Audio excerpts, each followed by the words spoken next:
Hi అండి, నమస్తే. Welcome to Macherla's kitchen and vlogs. అందరికీ ముందుగా శ్రీరామనవమి శుభాకాంక్షలు అండి. శ్రీరామనవమికి స్పెషల్గా మామిడికాయ పులిహోరని చేస్తుంటాం కదండి.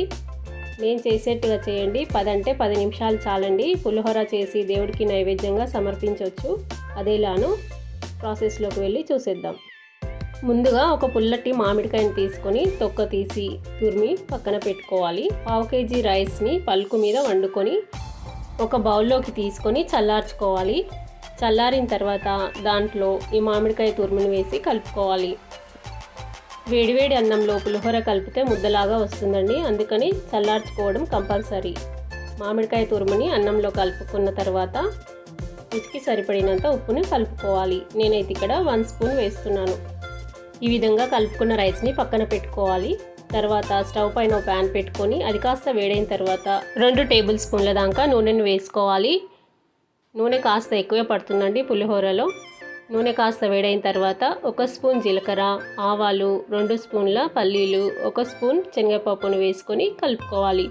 పల్లీలు కొంచెం కలర్ మారే వరకు ఫ్రై చేసుకోవాలి. 3 ఎండుమిర్చి ముక్కలు వేసుకొని లైట్గా కలర్ చేంజ్ అయ్యే వరకు కలుపుకోవాలి. తర్వాత 2 రెమ్మల కరివేపాకు, 6 పచ్చిమిర్చిని కట్ చేసుకొని వేసుకోవాలి. మీడియం ఫ్లేమ్లో కరివేపాకు క్రిస్పీగా అయ్యే వరకు ఫ్రై చేసుకోవాలి. తర్వాత 1/2 చెంచా పసుపును కూడా వేసుకొని కలుపుకోవాలి. తర్వాత స్టవ్ ఆఫ్ చేసుకోవాలి. పోపు రెడీ అయిందండి. మామిడి తురుము, ఉప్పు కలిపి పెట్టుకున్నాం కదండి. ఆ రైస్లోకి ఈ పోపును వేసుకొని మొత్తం మిక్స్ చేసుకోవాలి. అంతేనండి, ఎంతో సింపుల్గా మామిడికాయతో 10 నిమిషాలలో పులిహోర రెడీ అయింది. పండగలకి ప్రసాదంగా దేవుడికి సమర్పించవచ్చండి.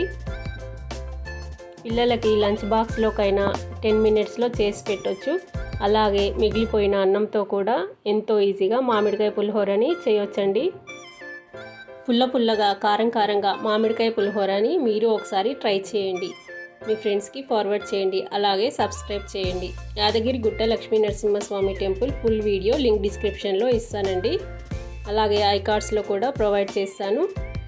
చూడని వాళ్ళు ఉంటే ఒకసారి చూడండి. Thank you for watching.